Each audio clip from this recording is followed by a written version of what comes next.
ಎಲ್ಲ ಹೇಳ್ರಿ, ದೇವರ ದಯೆ. ಸ್ಟಾರ್ಟ್ ಆಯ್ತಾ? ದೇವರ ದಯೆ. ನಾವೆಲ್ಲರೂ ಕೂಡ ದೇವರ ದಯೆಯನ್ನು ಹೊಂದಿದವರಾಗಿದ್ದೇವೆ. We are all are favoured from god.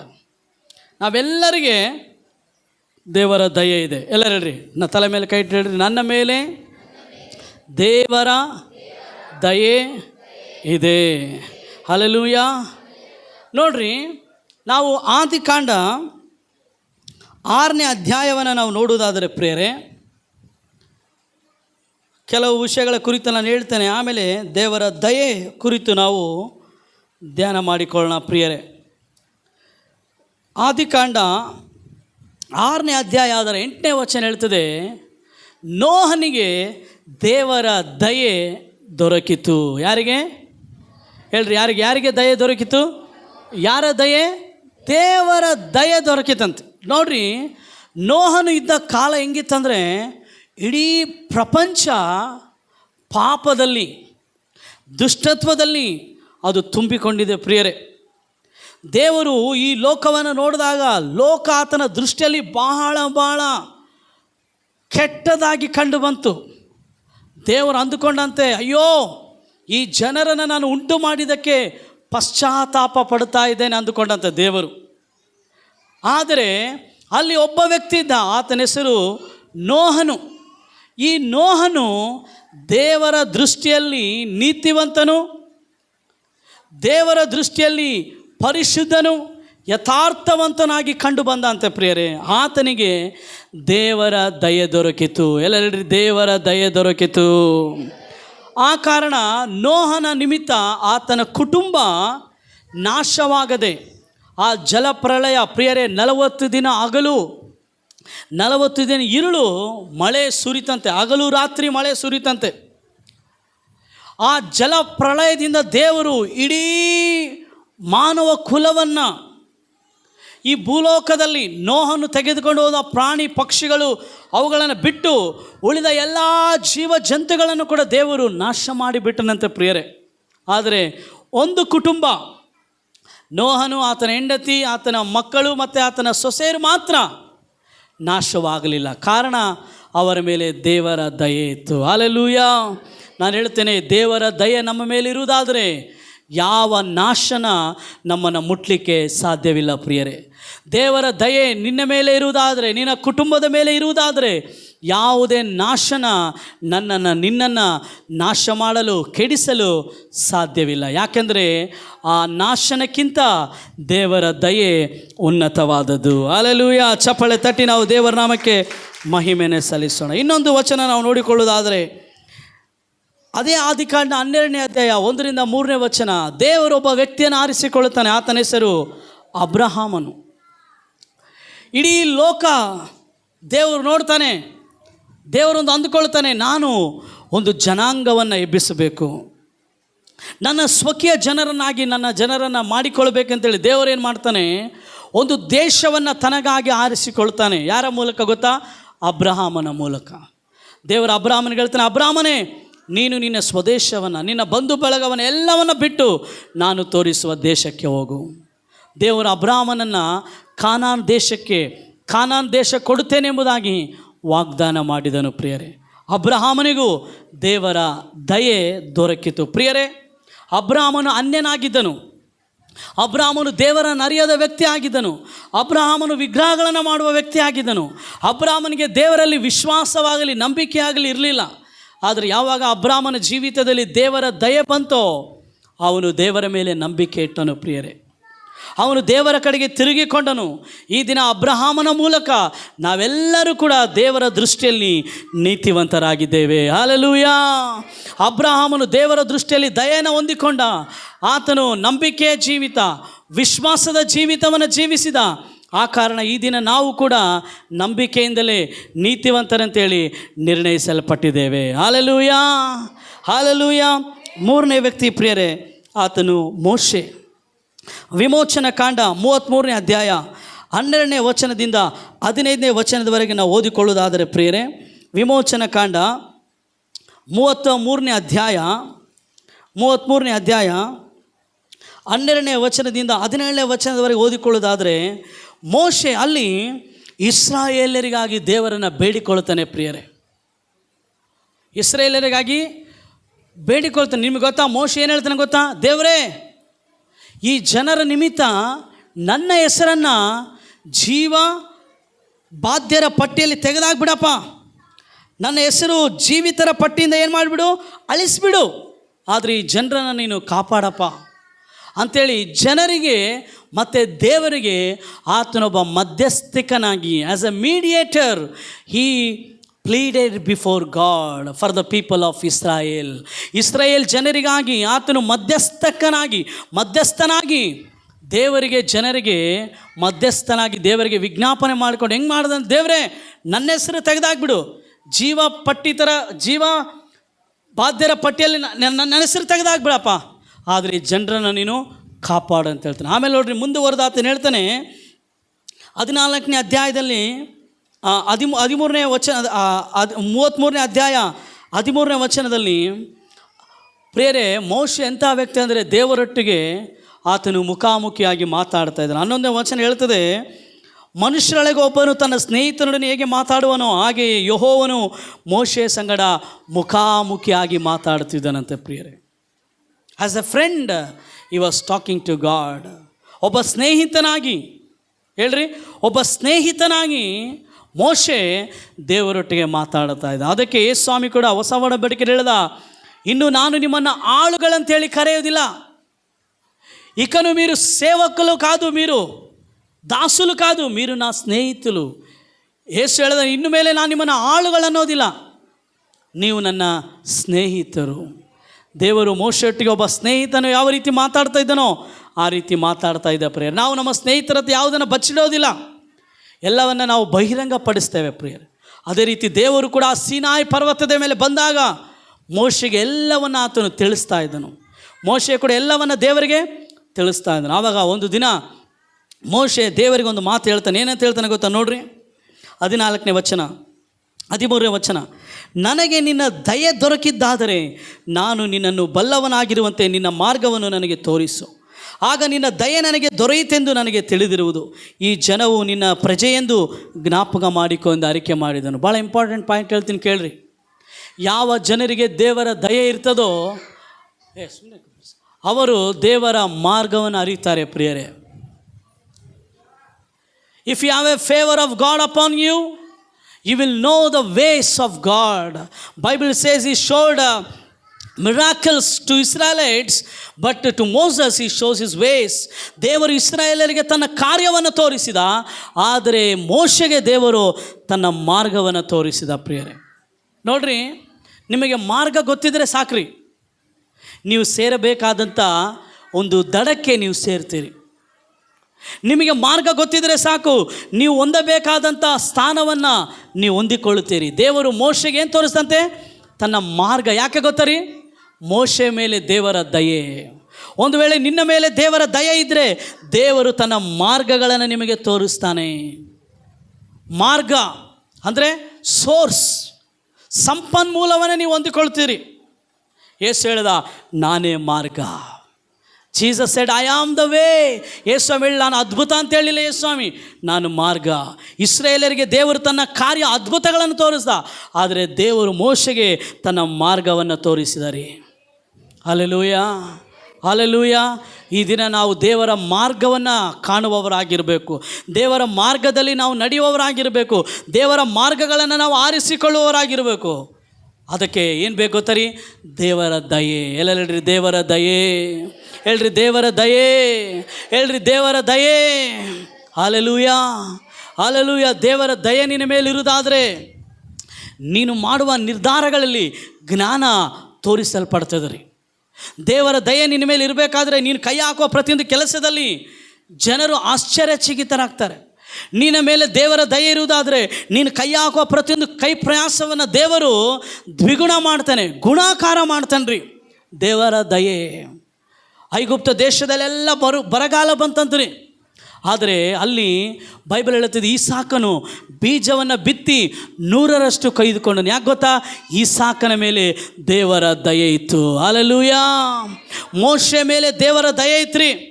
ಅದಕ್ಕಾಗಿ ಅಷ್ಟು ಲಕ್ಷ ಜನರನ್ನು ಆತನು ಸುಲಭವಾಗಿ ನಡೆಸಿದನು. ಆಮೇನ್. ಅದ್ಭುತಗಳ ಮೇಲೆ ಅದ್ಭುತಗಳು ಮೋಶೆ ಮಾಡಿದ ಕಾರಣ ಏನು ಗೊತ್ತರಿ?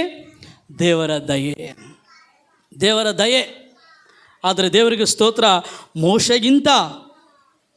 ಮೋಶೆ ಮಾಡಿದಂಥ ಅದ್ಭುತ ಹಳೆ ಒಡಂಬಡಿಕೆಯಲ್ಲಿ ಯಾರು ಮಾಡಲಿಲ್ಲ ರೀ.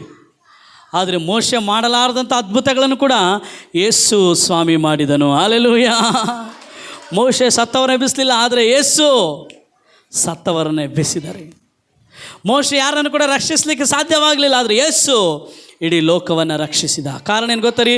ಬೈಬಲ್ ಹೇಳುತ್ತದೆ, ಯೇಸು ಕೂಡ ದೇವರ ದಯೆಯಲ್ಲಿಯೂ ಮನುಷ್ಯರ ದಯೆಯಲ್ಲಿಯೂ ಬೆಳೆದನು. Hallelujah, hallelujah. ಪ್ರಿಯರೇ, ಅದಾದಮೇಲೆ ನಾನು ಮೋಶೆ ಆದಮೇಲೆ ಹೇಳಿದೆ ದಾವೀದನು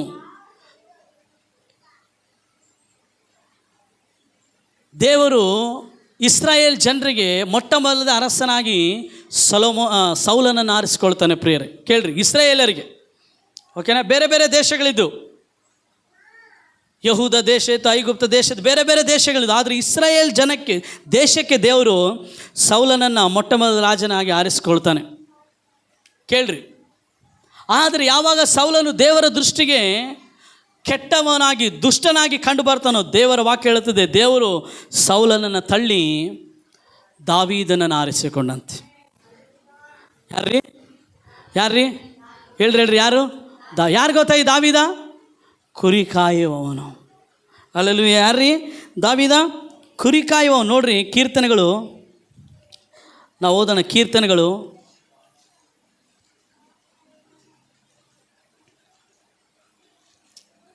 ಥ್ಯಾಂಕ್ ಯು ಜೀಸಸ್. ಪರೀಕ್ಷಿಸಿ ತಿಳಿದಿರುವೆ, ಸುತ್ತಲೂ ಆವರಿಸಿರುವೆ. ಇದು ಯಾಕೋ ಆಫ್ ಆಗತ್ತಾ? ಕೀರ್ತನೆಗಳು 78ನೇ ಅಧ್ಯಾಯ 20ನೇ ವಚನ ಹೇಳ್ತದೆ. ಪ್ರೇಯರ್ ಏನಂತ ಹೇಳ್ತದೆ? ಇದಲ್ಲದೆ ಆತನು ತನ್ನ ಸೇವಕನಾದ ದಾವೀದನನ್ನು ಆರಿಸಿ ಕುರಿ ಹಟ್ಟಿಯಿಂದ ತೆಗೆದುಕೊಂಡು ಮರಿ ಕುರಿಗಳನ್ನು ರಕ್ಷಿಸುವ ಕೆಲಸದಿಂದ ಬಿಡಿಸಿ ಅವನನ್ನು ತನ್ನ ಪ್ರಜೆಗಳಾದ ಯಾಕೋಬರನ್ನು, ಅಂದರೆ ತನ್ನ ಸ್ವಾಸ್ಥ್ಯವಾಗಿರುವ ಇಸ್ರಾಯೇಲ್ಯರನ್ನು ಸಾಕುವುದಕ್ಕೆ ನೇಮಿಸಿದನು. ಇವನು ಅವರನ್ನು ಯಥಾರ್ಥ ಹೃದಯದಿಂದ ಸಾಕಿ ತನ್ನ ಹಸ್ತ ಕೌಶಲ್ಯದಿಂದ ನಡೆಸಿದನು. ಯಾರು ಈ ದಾವೀದನು? ಕುರಿ ಕಾಯುವವನು. ಕುರಿ ಹಟ್ಟಿಯೊಳಗಿಂದ ಆತನನ್ನು ದೇವರು ಆರಿಸಿ ಆಮೇಲೆ ತನ್ನ ಸ್ವಾಸ್ಥ್ಯವಾಗಿರುವ ಇಸ್ರಾಯೇಲ್ಯರಿಗೆ ಅರಸನನ್ನಾಗಿ ನೇಮಿಸಿದನು. ಹಲ್ಲೆಲೂಯಾ. ಯಾವ ಯೋಗ್ಯತೆ ಇದ್ದಿಲ್ಲರಿ, ಆದರೆ ದೇವರ ದಯೆ ದಾವೀದನ ಮೇಲೆ ಇತ್ತು. ದೇವರ ದಯೆ ನಿನ್ನ ಮೇಲಿದ್ದರೆ ಯಾರು ನೀನು ಎತ್ತದು ಬೇಡ. ಏನೋ ಚೆನ್ನಾಗಿತ್ತು. ದೇವರ ದಯೆ ನಮ್ಮ ಮೇಲಿದ್ದರೆ ಸಾಕು, ಯಾರು ನಮ್ಮನ್ನು ಎತ್ತೋದು ಬೇಡ. ಹಂತವಾಗಿ ದೇವರ ದಯೆ ನಮ್ಮನ ಮೇಲೆ ಕೆತ್ತುತ್ತದೆ. ಪ್ರಿಯರೇ, ಹಲ್ಲೆಲೂಯಾ. ಹೇಳ್ರಲ್ಲ, ಹಂತವಾಗಿ ಹೇಳ್ರಿ, ಹಂತವಾಗಿ ಹೇಳ್ರಿ, ಹಂತವಾಗಿ. ಒಂದೇ ಸರಿ ಅಲ್ಲ, ಹಂತವಾಗಿ ದೇವರು ನಿನ್ನ ಮೇಲೆ ಕೆತ್ತುತ್ತಾನೆ. ಯಾವಾಗಲೂ ಪ್ರಾರ್ಥನೆ ಮಾಡು, ದೇವರೇ ನಾನು ಒಂದೇ ಸರಿ ಮೇಲೆ ಹೋಗ್ಬಾರ್ದು ಅಂತ ಪ್ರಾರ್ಥನೆ ಮಾಡಬೇಡ. ದೇವರೇ ನನ್ನನ್ನು ಹಂತವಾಗಿ. Hallelujah, hallelujah, amen. దేవుడు అంచెలంచెలుగా మమ్మల్ని దీవిస్తాడండి. ఒకేసారి కాదండి. దావీదును దేవుడు ఒకేసారి రాజుగా చేయలేదు. దావీదనನ್ನು ದೇವರು ಒಂದೇ ಸಾರಿ ಅರಸನನ್ನಾಗಿ ಮಾಡಲಿಲ್ಲ. ಫಸ್ಟ್ ಹೋಗಿ ಅವ್ರ ಅಣ್ಣರಿಗೆ ಬುತ್ತಿ ಕೊಡ ಕಳಿಸ್ದ, ಆಮೇಲೆ ಗೊಲಿಯಾತನನ್ನು ಸಾಯಿಸುವಂತೆ ಮಾಡ್ದ. ಅದಕ್ಕಿಂತ ಮುಂಚೆ ಆ ಒಂದು ಕರಡಿಗಳನ್ನು, ಸಿಂಹಗಳನ್ನು ಸಾಯಿಸುವಂತೆ ಮಾಡ್ದ. ಅದಾದಮೇಲೆ ಒಂದಿನ ಸೌಲನ ಮುಂದೆ ನಿಲ್ಲಿಸ್ದ. ಹಂತವಾಗಿ ದೇವರು ಆತನನ್ನು ಮೇಲೆ ಕೆತ್ತಿದ. ಪ್ರಿಯರೇ, ಹಲ್ಲೆಲೂಯಾ. ಎಷ್ಟು ಎಲ್ಲರೇ, ದೇವರೇ ನನ್ನನ್ನು, ನನ್ನ ಕುಟುಂಬವನ್ನು, ನಮ್ಮ ಸೇವೆಯನ್ನು ಹಂತವಾಗಿ ಮೇಲೆ ಕೆತ್ತಪ್ಪ. ಅಂಚಲಂಚಲುగా ಎತ್ತು ದೇವಾ, ಅಂಚಲಂಚುగా ಮಮ್ಮల్ని ಅಭಿವೃದ್ಧಿ ಪರಚು ದೇವಾ. ಆಮೇಲೆ ದೇವರ ದಯೆ ಇರುವವರು ಹೆಂಗೆ ಹೋಗ್ತಾರೆ? ಅವರು ಲೆಬನೋನ್ ಪರ್ವತದಂತೆ, ಲೆಬನೋನ್ ಗಿಡದ ಹಾಗೆ ಅವರು ಅಭಿವೃದ್ಧಿ ಹೊಂದುತ್ತಾರಂತಾರೆ. ಹಲ್ಲೆಲೂಯಾ. ಲೆಬನೋನ್ ಗಿಡಗಳು ಹೆಂಗಿರ್ತದೆ? ಭಾಳ ಎತ್ತರವಾಗಿರ್ತದಂತ್ರಿ. ಅದು ಬೆಳೀಲಿಕ್ಕೆ ಎಷ್ಟು ಟೈಮ್ ತಗೊಳ್ತದಲ್ಲ, ನಿಧಾನವಾಗಿ. ದಾವೀದನನ್ನು ಕೂಡ ದೇವರು ಏನು ಮಾಡದಂತೆ? ಕುರಿ ಹಟ್ಟಿಯೊಳಗಿಂದ ಅವನನ್ನು ಆರಿಸಿ ಅರಸನನ್ನಾಗಿ ಮಾಡದೆ. ಆಮೇನ್, ಹಲ್ಲೆಲೂಯಾ. ಏನು ಮಾಡದಂತೆ ದೇವರು? ಅವನನ್ನು ಕುರಿ ಹಟ್ಟಿಯೊಳಗಿಂದ ಎತ್ತಿ ಮಾಡದಂತ ರಾಜನಾಗಿ. ಆಮೇಲೆ 4ನೇ ವ್ಯಕ್ತಿ ಪ್ರಿಯರೇ, ಬೈಬಲ್ ಹೇಳ್ತದೆ ಮರಿಯಳು. ಲೂಕನು ಬರೆದ ಸುವಾರ್ತೆ 12ನೇ ಅಧ್ಯಾಯ 28ನೇ ವಚನ. ಲೂಕನು ಬರೆದ ಸುವಾರ್ತೆ 1ನೇ ಅಧ್ಯಾಯ ಅದರ 28ನೇ ವಚನದಲ್ಲಿ ದೇವದೂತನು ಮರಿಯಳಿಗೊಂದು ಮಾತು ಹೇಳ್ತಾನೆ ಪ್ರಿಯರೇ. ಒಂದು ಸುಂದರವಾದ ಮಾತು ಏನೆಂದರೆ, 1ನೇ ಅಧ್ಯಾಯ ಅದರ 28ನೇ ವಚನ, ದೇವರ ದಯೆ ಹೊಂದಿದವಳೇ ನಿನಗೆ ಶುಭವಾಗಲಿ. ದೇವರ ದಯೆ. ಭೂಲೋಕದಲ್ಲಿ ಎಷ್ಟೋ ಜನರಿದ್ದರಿ ಸ್ತ್ರೀಯರು, ಆದರೆ ಈ ಕನ್ನಿಕೆ, ಈ ಯೌವನಸ್ಥಳು ದೇವರ ದೃಷ್ಟಿಯಲ್ಲಿ ದಯೆಯನ್ನು ಹೊಂದಿದಳು. ಆಮೇನ್. ದೇವರ ದೃಷ್ಟಿಯಲ್ಲಿ ದಯೆ ಅಂದರೆ, ದಯೆ ಅಂದರೆ ಹೆಂಗಿರ್ತದೆ ಅಂದರೆ, ನಾನು ಮುಂದೆ ಎಕ್ಸ್ಪ್ಲೇನ್ ಮಾಡ್ತೀನಿ ನಿಮಗೆ. ದಯೆಯನ್ನು ಹೊಂದಿದಳಂತೆ ಮರಿಯಳು. ಆಕೆಯ ಮೂಲಕ ಈ ಲೋಕದ ರಕ್ಷಕನು ಬಂದನು. ಆಮೇಲೆ ದೇವದೂತನ ಆಕೆಗೆ ಉಪಯೋಗಿಸಿದ ಮಾತೇನು ಗೊತ್ತಾ? ದೇವರ ದಯೆ ಹೊಂದಿದವಳೇ ನಿನಗೆ ಶುಭವಾಗಲಿ. ಆಮೇಲೆ ಮರಿಯಳು ದೇವರ ದಯೆಯನ್ನು ನಾನು ಒಂದು ವಿಷಯವನ್ನು ಹೇಳಿ ನಿಮಗೆ ವಾಕ್ಯವನ್ನು ಮುಗಿಸ್ತೇನೆ ಪ್ರೇರೆ. ಕೇಳ್ರಿ. ಇಸ್ರಾಯೇಲರ ಮೊದಲನೇ ರಾಜ ಯಾರು? ನಾನು ಹೇಳಿದೆ ಇಸ್ರಾಯೇಲರ ಮೊದಲ ರಾಜ ಯಾರು? ಸೌಲನ್. Very good. ಹೊಸ ಒಡಂಬಡಿಕೆ ಕೂಡ ಪೌಲನಿದ್ದಾನೆ. ಆತನ ಹೆಸರು ಮೊದಲೇನಾಗಿತ್ತು? ಸೌಲ. ಆತನು ತಾರ್ಷೀಷಿನ ಸೌಲ್. ಓಕೆನಾ? ಯಾವ ಸೌಲು? ಬೇರೆ ಬೇರೆ ಸೌಲು ಕೂಡ ಇದ್ದಾರೆ ಬೈಬಲಲ್ಲಿ.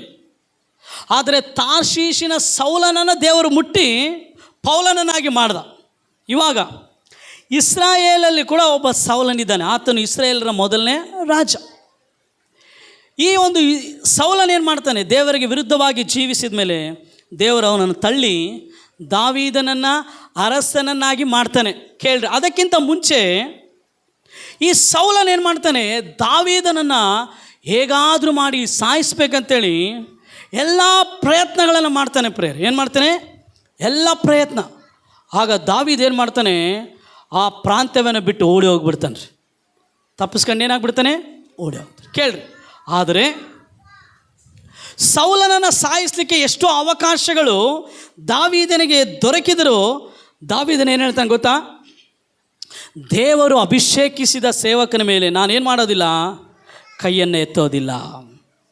ಸೌಲನನ್ನು ದೇವರು ಅಭಿಷೇಕಿಸಿದ್ದಾನೆ, ಅವನನ್ನು ನಾನು ಏನು ಮಾಡೋದಿಲ್ಲ? ಕೈ ಎತ್ತೋದಿಲ್ಲ. ಪ್ರೇರೆ, ನೀವು ಈ ಪರ್ಫ್ಯೂಮ್ ಬಾಟ್ಲ್ ಎಷ್ಟೇ ಉಪಯೋಗಿಸ್ರಿ, ಎಲ್ಲ ಖಾಲಿ ಮಾಡಿ, ಹೌದಲ್ಲ? ಎಲ್ಲ ಖಾಲಿ ಮಾಡಿದ್ರು ಅದರಲ್ಲಿ ಇನ್ನೂ ಏನಿರ್ತದೆ ರೀ? ಹೇಳ್ರಿ. ನಾನು ಹೇಳ್ತೀನಿ, ಅಭಿಷೇಕ ಕೂಡ ಹಂಗೆ. ಒಂದು ಸಾರಿ ದೇವರನ್ನ ಅಭಿಷೇಕಿಸಿದರೆ ಮತ್ತೆ ವಾಪಸ್ ತಗೊಳಂಗಿಲ್ಲ. ಅಭಿಷೇಕ ಹಂಗೆ, ಆದರೆ ಅದರ ಶಕ್ತಿ ಕಡಿಮೆ ಆಗ್ತದೆ. ಸಂಸೋನನ ಮೇಲೆ ದೇವರ ಅಭಿಷೇಕ ಇತ್ತು, ಆದರೆ ಅವನಿಗೆ ಶಕ್ತಿ ಹೋದಾಗ ಆ ಹಗ್ಗ ಕೂಡ ಬಿಚ್ಕೊಳಕ್ಕಾಗಲಿಲ್ಲ. ಮತ್ತೆ ಶಕ್ತಿ ಬಂದಾಗ ಏನಾಯಿತು? ಆ ಆಧಾರ ಸ್ತಂಭಗಳನ್ನೇ ಅವನು ಕೆಡವಿಬಿಟ್ಟಂತೆ. ಓಕೆನಾ? ಅಭಿಷೇಕ ನಮ್ಮ ನಿಂದಿಗೂ ಬಿಟ್ಟೋಗೋದಿಲ್ಲ. ಆದರೆ ಒಂದು ಸರಿ ನಾವು ಅವಿಧೇಯತೆ ಆದರೆ ದೇವರೊಟ್ಟಿಗೆ ಬಂದು ಮತ್ತೆ ನಮ್ಮ ಜೀವಿತವನ್ನು ಸರಿಪಡಿಸ್ಕೊಂಡ್ರೆ ಮತ್ತೆ ಆತ ನಮ್ಮನ್ನು ತುಂಬಿಸುವ ದೇವರಾಗಿದ್ದಾನೆ. ಆದರೆ ಸೌಲನು ಏನಾಯ್ದ? ದೇವರಿಗೆ ವಿರುದ್ಧವಾಗಿ ಜೀವಿಸಿದ. ಕೇಳ್ರಿ, ಸೌಲನಿಗೆ ಒಬ್ಬ ಮಗ ಇದ್ದ. ಆತನ ಹೆಸರು ಯೋನಾತಾನನು. ಎಲ್ಲರೂ ಹೇಳ್ರಿ, ಯೋನಾತಾನನು.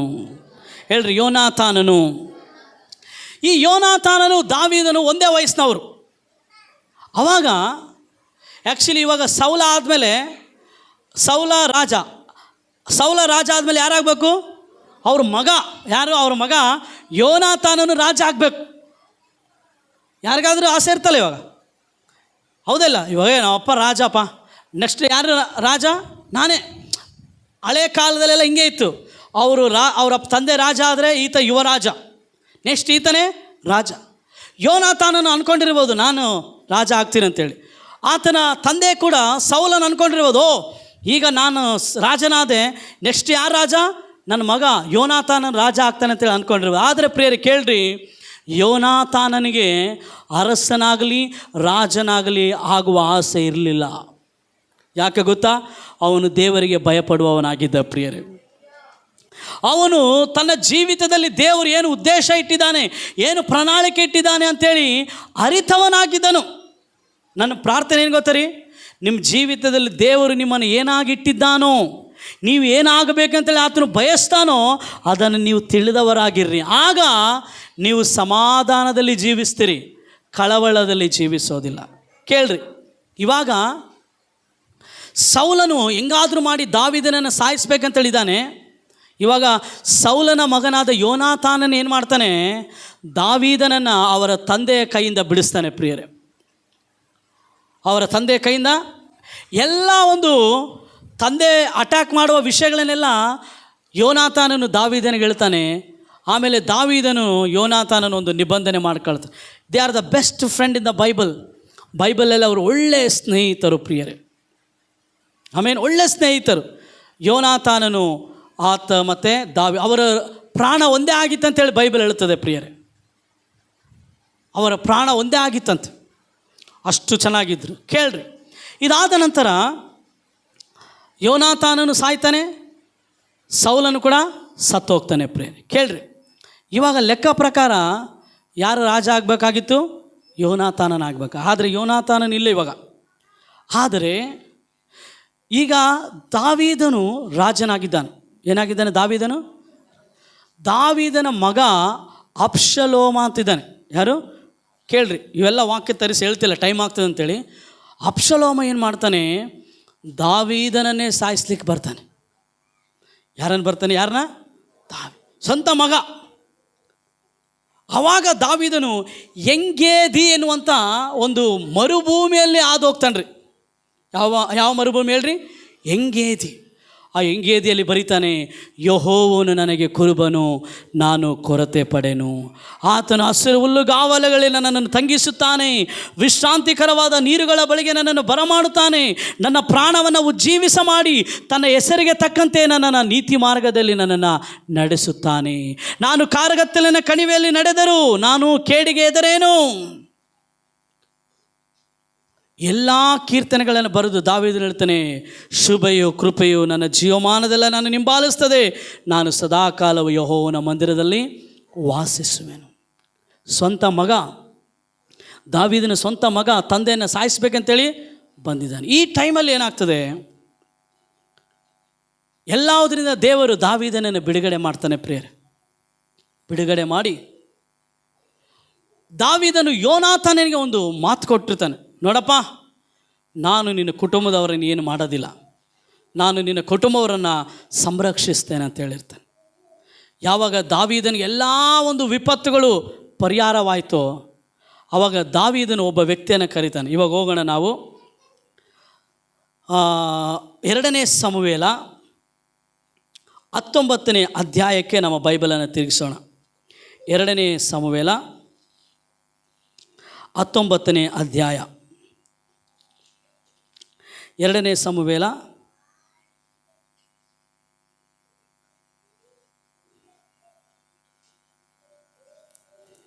2ನೇ ಸಮುವೇಲ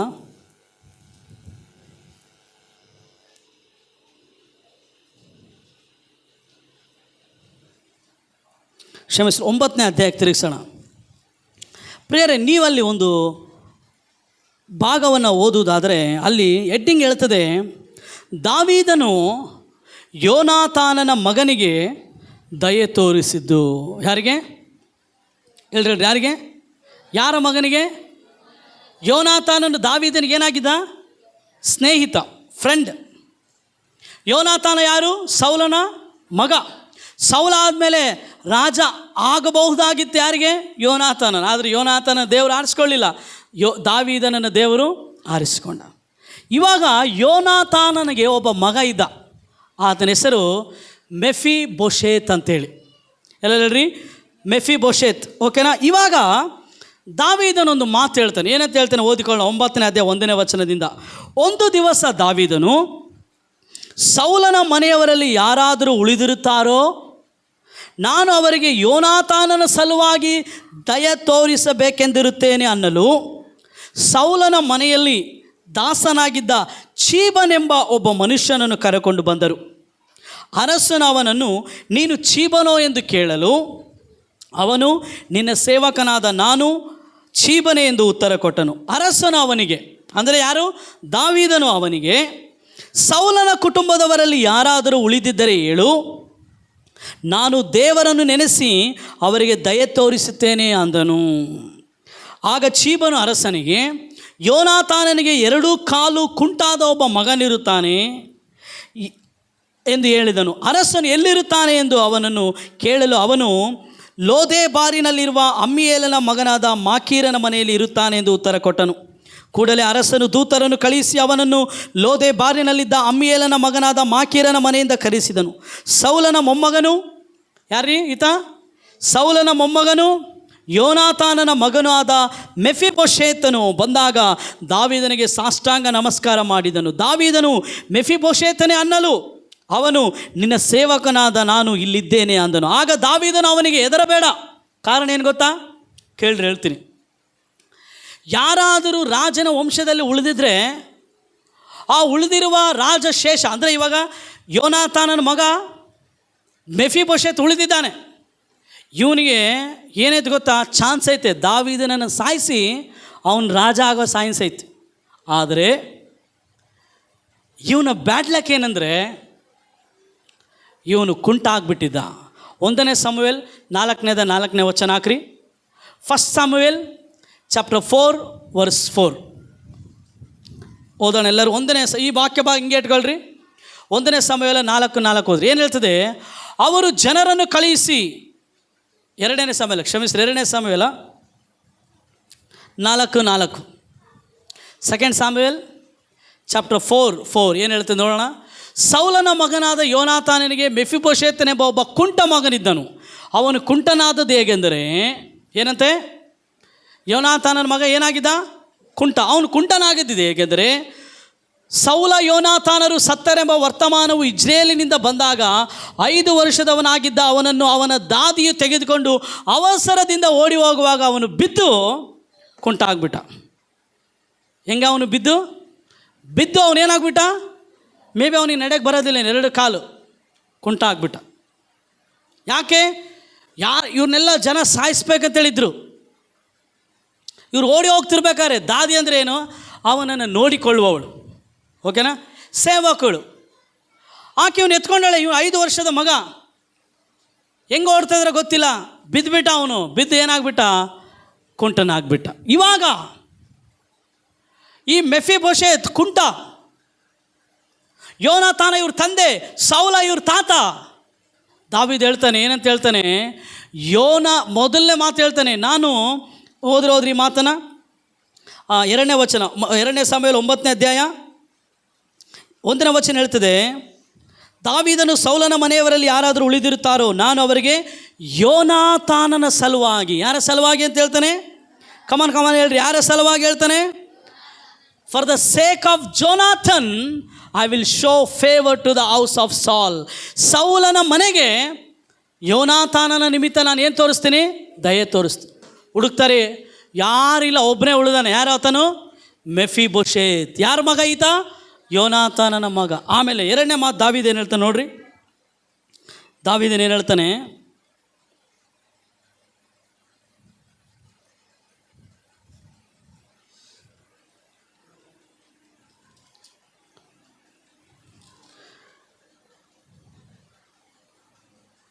ಮೂರನೇ ವಚನದಲ್ಲಿ, ಅರಸನು ಅವನಿಗೆ, ಸೌಲನ ಕುಟುಂಬದಲ್ಲಿ ಯಾರಾದರೂ ಉಳಿದಿದ್ದರೆ ಹೇಳು, ನಾನು ದೇವರನ್ನು ನೆನೆಸಿ. ಎಲ್ಲ ಹೇಳ್ರಿ, ಕಮಾನ್, ಬೇಗ ಹೇಳ್ರಿ ಪ್ರೇರೆ. ಇಲ್ಲಿ 2 ಪಾಯಿಂಟ್ ನಾನು ಹೇಳ್ತೀನಿ. ಮೊದಲನೇದು, ದಾವೀದನು ಯೋನಾತಾನನು ತನಗೆ ಮಾಡಿದ ಉಪಕಾರವನ್ನು ಮರ್ತೋಗಿಲ್ಲ. ನಮಗೆ ಉಪಕಾರ ಮಾಡಿದವರಿಗೆ ನಾವು ಅಪಕಾರ ಮಾಡಬಾರ್ದು ಪ್ರಿಯರೇ.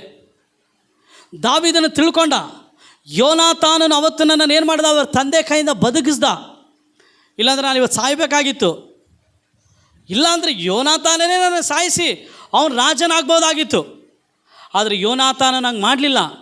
ಯೋನಾತಾನ ನಮಗೆ ಉಪಕಾರ ಮಾಡ್ದಂತೇಳಿ ಮೊದಲನೇದಾಗಿ ಹೇಳ್ತಾನೆ, ಯೋನಾತಾನನನ್ನೇ ನೆನೆಸಿ.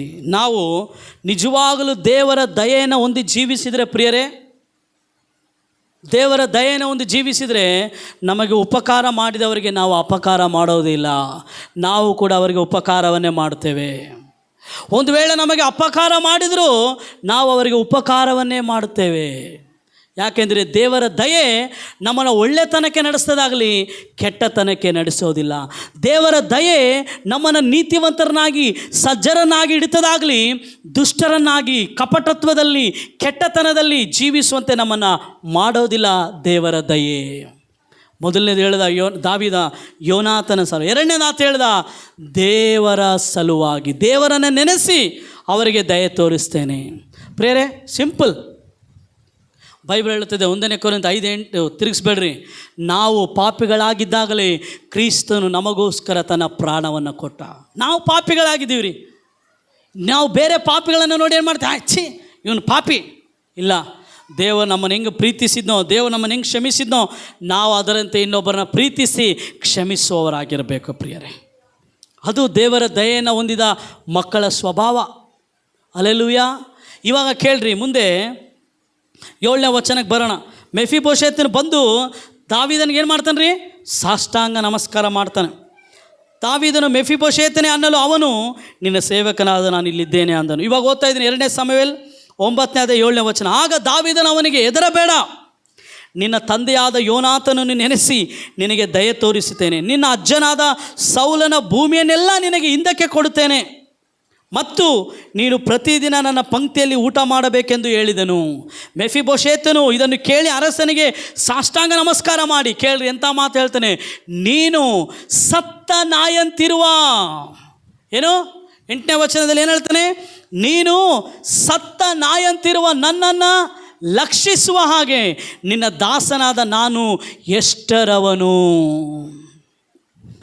ಮೆಫಿಬೋಶೆತ ಹೇಳ್ತಾನೆ, ದೇವರೇ ಸ್ವಾಮಿ ರಾಜ, ನಾನು ಸತ್ತ ನಾಯಿ ಅಂತಿದ್ದೀನಪ್ಪ.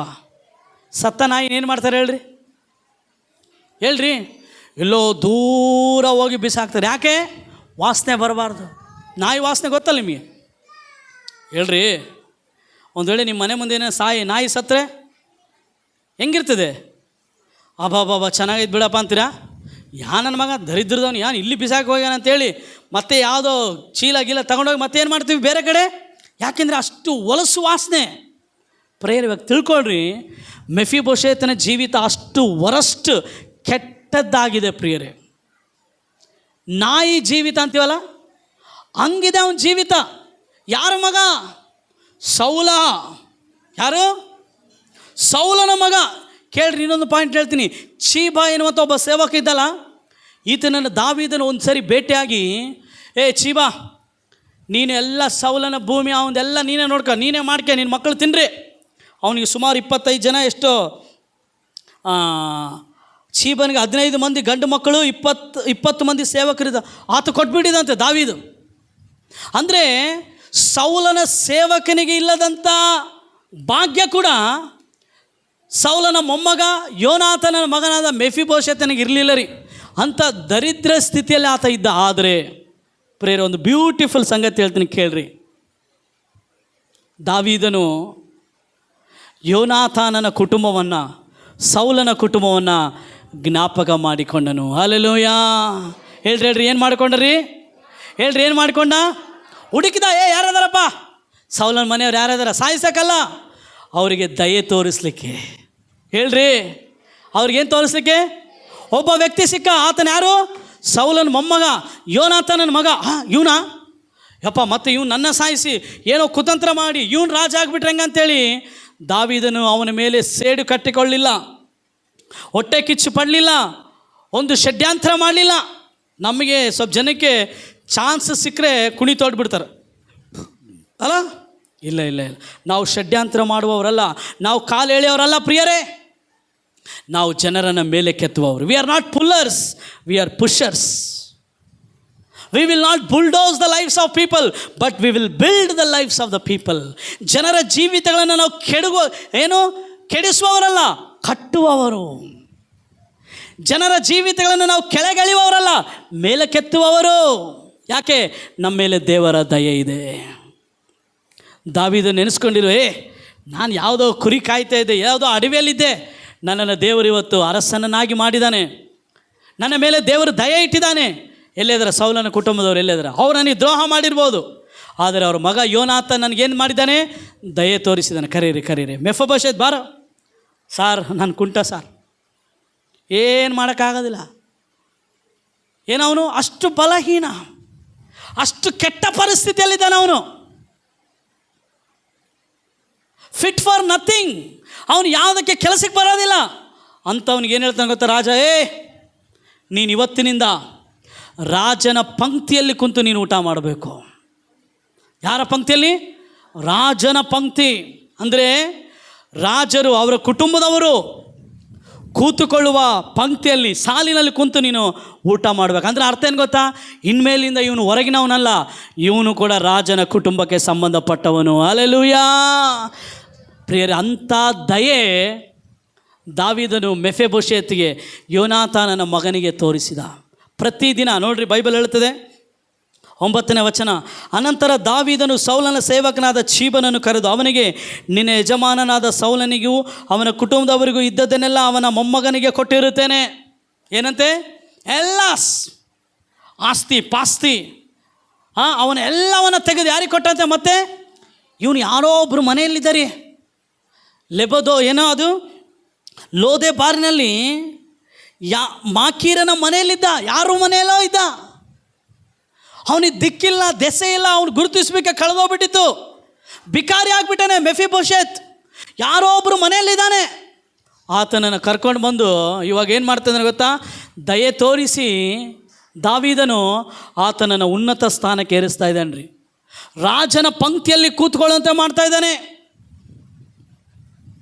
ಆತನು ಕಳೆದುಕೊಂಡ ಸನ್ಮಾನವನ್ನು, ಆತನು ಕಳೆದುಕೊಂಡಂಥ ಅವನ ತಾತನ ಪರಂಪರೆಯನ್ನು ಆತನು ತಿರುಗಿ ಕೊಡ್ತಾ ಇದ್ದಾನೆ ದಾವೀದನು. ಹಲ್ಲೆಲೂಯಾ ಪ್ರಿಯರೇ, ಕೇಳ್ರಿ ಮುಂದೆ 10ನೇ ವಚನ, ನೀನು ನಿನ್ನ ಮಕ್ಕಳು ದಾಸರು ನಿನ್ನ ಯಜಮಾನನ ಮೊಮ್ಮಕ್ಕನಿಗೋಸ್ಕರ ಈ ಭೂಮಿಯನ್ನು ವ್ಯವಸಾಯ ಮಾಡಬೇಕು. ಏನಂತೆ? ಮೆಫೀಬೋಶೆತ್ಗೋಸ್ಕರ ಕೆಲಸ ಮಾಡುವವರು, ದುಡಿಯೋರು ಯಾರಿದ್ದಿಲ್ರಿ. ನಮ್ಮ ಅಪ್ಪ ಅಮ್ಮ ನಮ್ಮ ದುಡಿತಾರೆ, ನಾವು ಬದುಕ್ತೀವಿ ಅಂತಾರೆ ಮಕ್ಕಳು, ಹೌದಲ್ಲ? ಹಂಗೆ ದುಡಿದು ಸಾಕೋರು ಯಾರಿಲ್ಲ. ಇವಾಗ ಮೆಫೀಬೋಶೆತ್ನ ದಾವೀದ ಕರೆದು ಅವನ ಸೇವಕನಿಗೆ, ಈ ಭೂಮಿಯೆಲ್ಲ ನೀನು ಮಾಡಬೇಕು, ನೀವು ವ್ಯವಸಾಯ ಮಾಡಿ ನಿನ್ನ ಯಜಮಾನ ಯಾರೀತ ಇವಾಗ ನಿನ್ನ ಯಜಮಾನನಿಗೆ ನೀವೇನಾಗಬೇಕಂತ ಹೇಳ್ತಾ ಇದ್ದಾನೆ. ನಿಮ್ಮ ಯಜಮಾನನಿಗೆ ನೀವು ಈ 10ನೇ ವಚನ, ವ್ಯವಸಾಯ ಮಾಡಿ ಅದರ ಬೆಳೆಯನ್ನು ಇವನ ಮನೆಯವರ ಆಶನಾರ್ಥಕವಾಗಿ ತಂದು ಕೊಡಬೇಕು. ಇವನಿಗಾದರೂ ನಿತ್ಯವೂ ನನ್ನ ಪಂಕ್ತಿಯಲ್ಲಿ ಭೋಜನವಾಗಬೇಕು.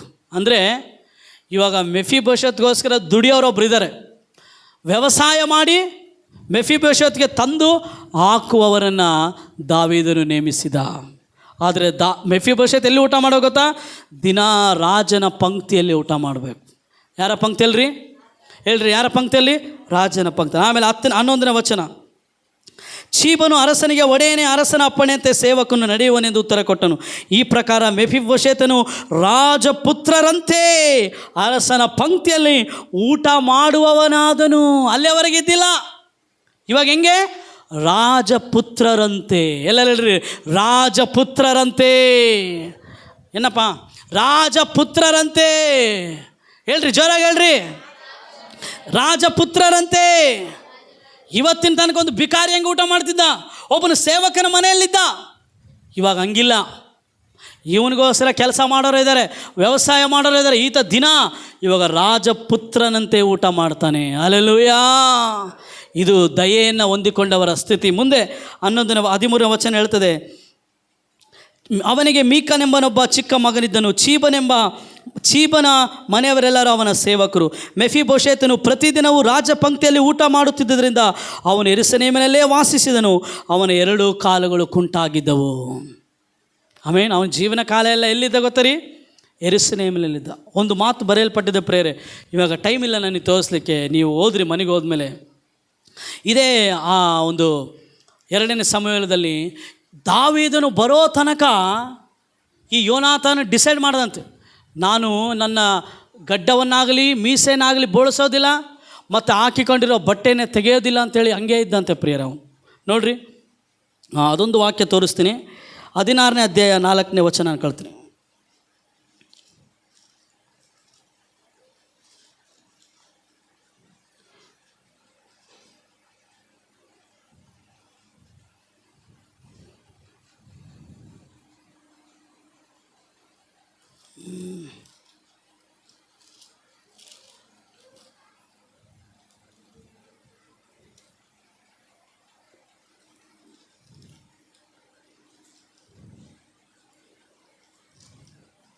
19ನೇ ಅಧ್ಯಾಯ ಹೋಗೋಣ. 24ನೇ ವಚನ. ತರುವಾಯ ಸೌಲನ ಮೊಮ್ಮಗನಾದ ಮೆಫಿಬೋಶೆತನು ಅರಸನನ್ನು ಎದುರುಗೊಳ್ಳುವುದಕ್ಕೆ ಬಂದನು. ಅರಸನು ಯೆರೂಸಲೇಮನ್ನು ಬಿಟ್ಟದಿನಿಂದ ಸುರಕ್ಷಿತನಾಗಿ ಹಿಂದಿರುಗುವವರೆಗೂ ಇವನು ತನ್ನ ಕಾಲುಗಳನ್ನು ಕಟ್ಟಿಕೊಂಡಿದ್ದಿಲ್ಲ, ಮೀಸೆಯನ್ನು ಕತ್ತರಿಸಿದ್ದಿಲ್ಲ, ಬಟ್ಟೆಗಳನ್ನು ಒಗಿಸಿಕೊಂಡಿದ್ದಿಲ್ಲ. ಇವನು ಯೆರೂಸಲೇಮಿನಿಂದ ಅರಸನ ದರ್ಶನಕ್ಕೆ ಬಂದಾಗ ಅರಸನು, ಮೆಫಿಬೋಶೆತನೇ, ನೀನು ನನ್ನ ಸಂಗಡ ಯಾಕೆ ಬರಲಿಲ್ಲ ಎಂದು ಕೇಳಲು ಅವನು, ನನ್ನ ಒಡೆಯನೇ ಅರಸನೇ, ನನ್ನ ಸೇವಕನು ನನ್ನನ್ನು ವಂಚಿಸಿದನು.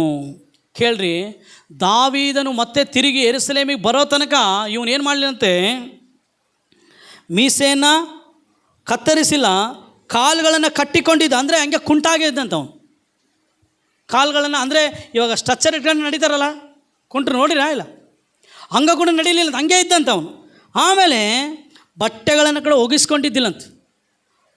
ಅಂದರೆ ಯೆರೂಸಲೇಮನ್ನ ದಾವೀದನ ಬಿಟ್ಟು ಓಡೋಗಿಬಿಟ್ಟಿದ್ದ ಕಾರಣ ಏನಂದ್ರೆ ಅವ್ರ ಮಗ ಸಾಯಿಸ್ತಾನಂತೇಳಿ.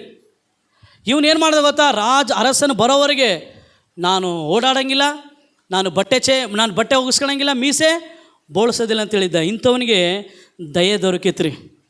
ರಾಜನನ್ನು ಕಾದುಕೊಂಡಿದ್ದಕ್ಕಾಗಿ ಏನು ದೊರಕಿದೆ ಇವನಿಗೆ? ದಯೆ ದೊರಕಿತ್ತು. ಪ್ರಿಯರೇ, ನಾನು ಇದನ್ನು ಹೇಳ್ತೇನೆ, ನಮಗೂ ಕೂಡ ದೇವರ ದಯೆ ದೊರಕಿದೆ ಪ್ರಿಯರೇ.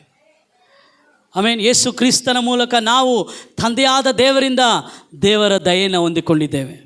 ಆಮೇಲೆ ನಾವು ಕೂಡ ಕೆಲಸಕ್ಕೆ ಬಾರದವರು, ಪಾಪಿಗಳು, ನರಕಕ್ಕೆ ಪಾತ್ರರಾಗಿದ್ದೆವು ನಾವು. ಆದರೆ ತಂದೆಯಾದ ದೇವರು ನಮ್ಮನ್ನು ಪ್ರೀತಿಸಿ ತನ್ನ ಒಬ್ಬನೇ ಮಗನನ್ನು ನಮಗಾಗಿ ಕೊಟ್ಟನು, ನಮಗೆ ದಯೆಯನ್ನು ತೋರಿಸಿದನು ಪ್ರಿಯರೇ. ಆಮೇನ್.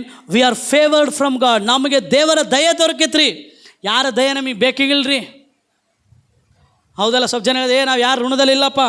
ನಾವು ಕೂಡ ಯಾರು ಋಣದಲ್ಲಿಲ್ಲ ರೀ, ನಾವು ಏಸಪ್ಪನ ಋಣದಲ್ಲಿದ್ದೇವೆ. ಏಸಪ್ಪನ ಋಣದಲ್ಲಿ ನಾವಿದ್ದೇವೆ ಪ್ರಿಯರೇ. ಆತನು, ತಂದೆಯಾದ ದೇವರು ತನ್ನ ಮಗನ ಮೂಲಕ ನಮಗೆ ದಯೆ ತೋರಿಸಿದ. ಯಾವ ರೀತಿ ಯೋನಾತಾನನು ಸೌಲನ ಕೈಯಿಂದ ದಾವೀದನನ್ನು ತಪ್ಪಿಸಿದನೋ, ಅದೇ ರೀತಿ ಯೇಸು ಕ್ರಿಸ್ತನು ನಮ್ಮನ್ನು ಕೂಡ ಆ ಸೈತಾನನ ಕೈಯಿಂದ ತಪ್ಪಿಸಿದನು ಪ್ರಿಯರೇ. ಸೈತಾನನ ಕೈಯಿಂದ ತಪ್ಪಿಸಿದನು. ಯಾವ ರೀತಿ ದಾವೀದನು ಈ ಒಂದು ಮೆಫಿಬೋಶೆತನಿಗೆ ದಯೆಯನ್ನು ತೋರಿಸಿದನು, ಆತನ ತಂದೆ ನಿಮಿತ್ತ ದೇವರು ಕೂಡ ತನ್ನ ಮಗನ ನಿಮಿತ್ತ ನಮ್ಮೆಲ್ಲರಿಗೆ ದಯೆಯನ್ನು ತೋರಿಸಿದನು ಪ್ರಿಯರೇ. ನಾವು ಆಳುಗಳಾಗಿದ್ದೆವು, ಆದರೆ ದೇವರು ನಮ್ಮನ್ನು ಯಾಜಕರನ್ನಾಗಿ, ಅರಸರನ್ನಾಗಿ ಮಾಡಿದನು ಪ್ರಿಯರೇ. ನಾವು ಗಣನೆಗೆ ಬಾರದವರು, ಕುಲಹೀನರು, ಅಯೋಗ್ಯರಾಗಿದ್ದೆವು. ದೇವರು ನಮ್ಮನ್ನು ಯೋಗ್ಯರನ್ನಾಗಿ ಆರಿಸಿಕೊಂಡನು. ನಮ್ಮ ಮೇಲೆ ದೇವರ ದಯೆ ದೊರಕಿತು. ಹಲ್ಲೆಲೂಯಾ. ನಮ್ಮ ಮೇಲೆ ಏನಿದೆ ರೀ? ದೇವರ ದಯೆ. ಎಲ್ಲ ಹೇಳ್ರಿ, ನನ್ನ ಮೇಲೆ, ನನ್ನ ಕುಟುಂಬದ ಮೇಲೆ ದೇವರ ದಯೆ. ಕೇಳ್ರಿ, ಮೆಫಿಬೋಶೆತು ಯಾವ ರೀತಿ ದಾವೀದನ ಹತ್ರ ದಯೆ ಹೊಂದಿಕೊಂಡು ಆತನು ರಾಜನ ಪಂಕ್ತಿಯಲ್ಲಿ ಕುಂತು ರಾಜಪುತ್ರರಂತೆ ಊಟ ಮಾಡಿದಂತೆ. ಇವಾಗ ನಮಗೆ ಕೂಡ ಅದೇ ಭಾಗ್ಯ ಸಿಕ್ಕಿದೆ ರೀ. ನಾವು ಕೂಡ ಪ್ರತಿ ಸಾರಿ ಕರ್ತನ ಮೇಜಿನಲ್ಲಿ ಪಾಲು ತೆಗೆದುಕೊಳ್ಬೇಕಾದ್ರೆ ಆತನ ಮಗನಾದ ಯೇಸು ಕ್ರಿಸ್ತನ ಶರೀರ, ರಕ್ತವನ್ನು ಕುಡಿತಾ ಇದ್ದೇವೆ ಪ್ರಿಯರೇ. ಆತನ ಪಂಕ್ತಿಯಲ್ಲಿ ನಾವು ಪಾಲು ತೆಗೆದುಕೊಳ್ತಾ ಇದ್ದೇವೆ. ನಾವು ಧನ್ಯರು. ನಾವೇನಾಗಿದ್ದೇವೆ ರೀ? ಧನ್ಯರು. ನಮ್ಮನ್ನು ದೇವರು ಶಿಕ್ಷೆಗೆ ಗುರಿಪಡಿಸೋದಿಲ್ಲ. ಆ ಮೆಫಿಬೋಶೆತನಿಗಿದ್ದಂತೆ ಕುಂಟ ಕಾಲಿದ್ದಂತೆ ನಮಗೆ ಬಲಹೀನತೆಗಳಿರ್ಬೋದು, ಆದರೆ ದೇವರು ನಮ್ಮ ಬಲಹೀನತೆಗಳನ್ನು ನೋಡ್ತಾ ಇಲ್ಲ.